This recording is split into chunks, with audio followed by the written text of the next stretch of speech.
একজন মানুষের জীবন শুধু তার নিজের নয়, অনেক সম্পর্ক, স্মৃতি আর অনুভূতির গল্প নিয়ে আমাদের জীবনটা গঠিত হয়। কিন্তু কখনো কখনো আমরা এমন মুহূর্তের মুখোমুখি হই যখন প্রিয় মানুষটি আমাদের জীবন থেকে চলে যায়, তখন মনে হয় সব কিছু থেমে গেছে। কিন্তু থেমে থাকাটা কি সমাধান? বরং এটাই নতুন করে শুরু করার সময়।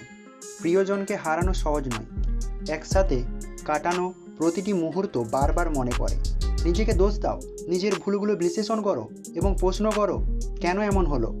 এই অনুভূতিগুলো অস্বাভাবিক, কারণ তুমি তাকে সত্যিই ভালোবেসেছিলে, কিন্তু জীবনে কিছু জিনিস নিয়ন্ত্রণের বাইরে থাকে। প্রথমে বুঝতে হবে, যে চলে গেছে সে যদি সত্যিই তোমার ছিল, তবে সে কখনোই তোমাকে ছাড়তো না।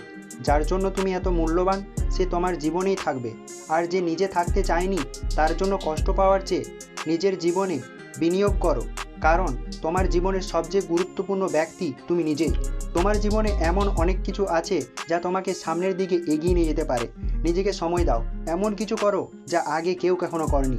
ব্যায়াম করো, নিজের শখগুলোকে গুরুত্ব দাও, নতুন কিছু শেখো। এসব ছোট ছোট পরিবর্তন তোমাকে ধীরে ধীরে আত্মবিশ্বাসী করে তুলবে।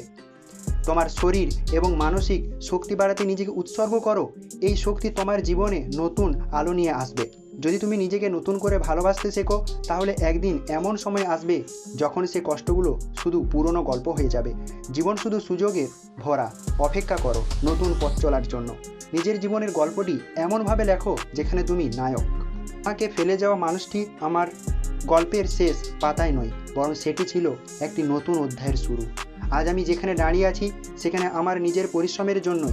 আর তোমার গল্পেও এমন একটি অধ্যায় লেখো যা সবার জন্য অনুপ্রেরণা হয়ে থাকবে। তোমার ভেতরের শক্তিকে কখনোই হাল ছেড়ে দিতে দেবে না। নিজেকে ভালোবাসো, জীবনকে ভালোবাসো।